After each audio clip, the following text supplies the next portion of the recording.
Oke, mari kita sambung lagi kelanjutan dari novel Player Who Return After 10,000 Years. Setelah menatap Alex dengan sinis, Kang Woo pun langsung bertanya, "Jadi apa yang kau butuhkan?" Ada beberapa hal yang membuat Kang Woo merasa tidak nyaman dengan Alex. Tapi satu hal yang pasti, ia kuat. Bahkan jauh lebih kuat dari Fujimoto Ryoma. Akan tetapi berbeda dengan Ryoma yang menggandalkan item peringkat legendaris, Kang Woo yakin jika Alex menjadi peringkat dunia berkat keahliannya sendiri. Nah, mendengar pertanyaan Kang Woo, Alex pun langsung bertanya, "Kau?" Lalu Sihon pun tiba-tiba menjawab, "Ia adalah Hyungku atau kakakku." Alex menanggapinya saudara seperjuangan. Tapi Sihon menambahkannya, "Tidak, ia lebih seperti seseorang yang aku hormati." Setelahnya Alex pun mulai memperkenalkan dirinya secara resmi kepada Kang Woo sambil menjulurkan tangannya.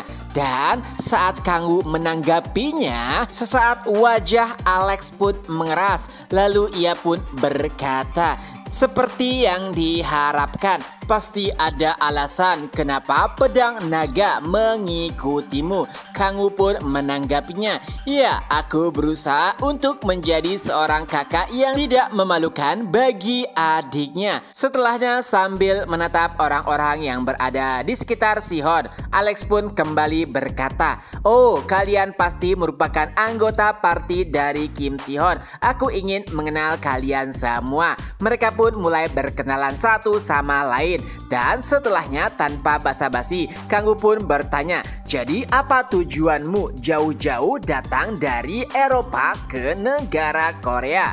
Melihat ekspresi Kang Woo, Alex pun sadar jika ia merupakan seorang yang hati-hati. Lalu Alex pun mulai menjelaskan, tepatnya sebulan yang lalu saat ia sedang berperang melawan kultus iblis di Eropa. Alex tidak benar-benar menang, hanya berhasil mengusir mereka. Dan tentu saja baik itu Kang Woo dan orang-orang lainnya mengetahui informasi tersebut karena ditayangkan di berita televisi. Dan itu juga yang membuat Kim Sihon sangat mengidolakan Alex karena jiwa keadilan dari Alex ini sangat tinggi dan selalu melindungi yang lemah.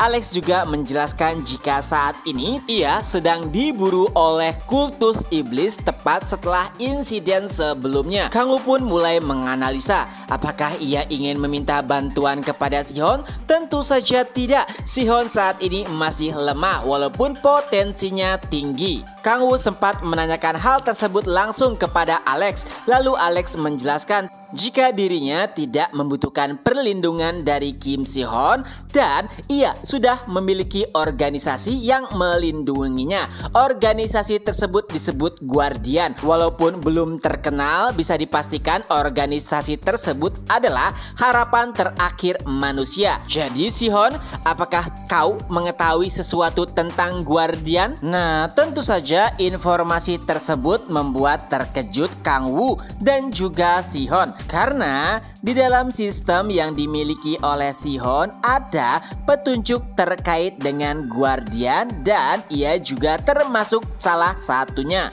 Yang artinya tidak hanya ada satu Guardian di dunia ini. Itu semua bermula saat sistem Gaia melemah. Lalu sistem pun menunjuk beberapa orang terpilih sebagai seorang Guardian. Salah satunya adalah Kim Sihon. Dan ternyata Alex termasuk. Sihon yang terkejut pun mulai bertanya, "Jadi Tuan Alex, Anda juga seorang Guardian? Lebih tepatnya kapan sistem menunjuk Anda sebagai Guardian?" Alex kembali menjelaskan, tepatnya 1 tahun yang lalu setelah ia menjadi player tingkat dunia. Itu berarti tepat sebelum Kang Woo pindah ke bumi, yang artinya Guardian sudah ada sejak dahulu. Adapun Kim Si-hyun sendiri, ia masih belum lama menjadi atau dipilih sebagai seorang guardian.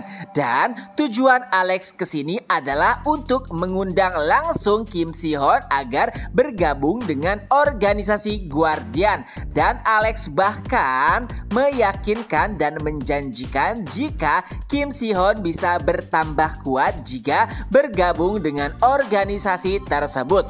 Tentu saja itu adalah tawaran yang menggiurkan, apalagi yang menawarkannya adalah seseorang yang dikagumi oleh Kim Si-hyun. Ia sangat ingin bergabung, tapi tiba-tiba di dalam hati Kim Si-hyun seperti ada sesuatu yang mengganjal, dan Kim Si-hyun pun menjawab jika ia menolaknya. Tentu itu sedikit mengecewakan Alex, tapi itu bisa dipahami karena tawaran tersebut datang sangatlah mendadak.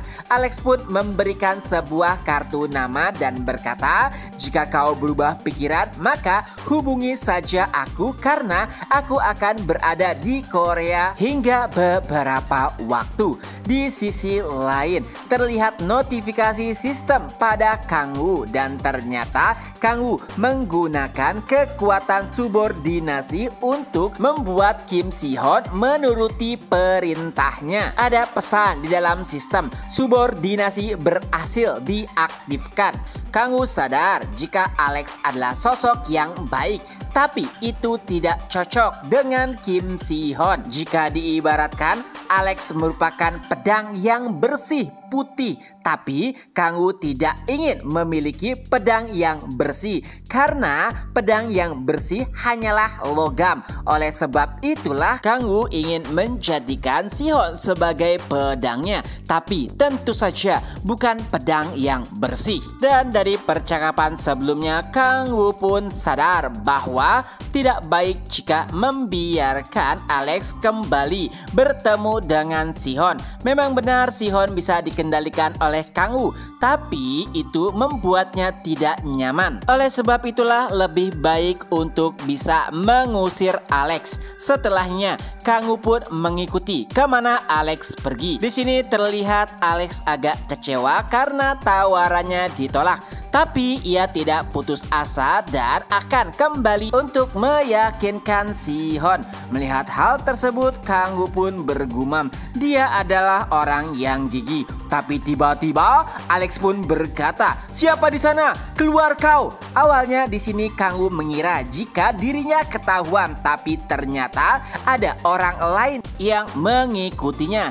Dan saat dilihat dengan seksama, ternyata orang tersebut menggunakan topeng yang merupakan simbol dari kultus iblis. Melihat hal tersebut, Kang Woo pun bergumam, apakah itu yang dimaksud oleh Alex sebelumnya, yaitu seseorang dari kultus iblis yang ingin membunuhnya. Alex pun berteriak, "Berani-beraninya kau mengikutiku sampai ke sini?" Dan anggota kultus iblis pun berkata, "Ini adalah harga yang harus kau bayar karena telah menggagalkan rencana kami." Pertarungan keduanya pun dimulai. Tentu saja itu membuat Kang Woo nyaman. Ia ingin mengetahui bagaimana kemampuan dari Alex dan lebih menyenangkan jika Alex kalah ataupun terbunuh, karena dengan begitu ia tidak akan bisa bertemu dengan Si-hyun lagi. Tapi ternyata hasilnya mengecewakan. Alex bisa menang dengan mudah. Tapi saat si pembunuh ini terdesak dan meminta jika Alex membunuhnya saja, Alex malah melepaskannya. Itu membuat Kang Woo sakit kepala. Ia pun bergumam, apakah dia itu orang gila?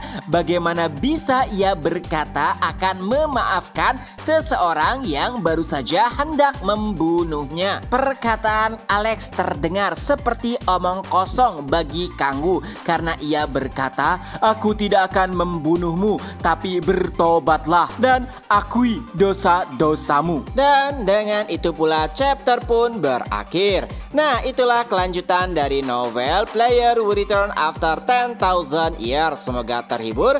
Ketemu lagi di next video. Bye-bye.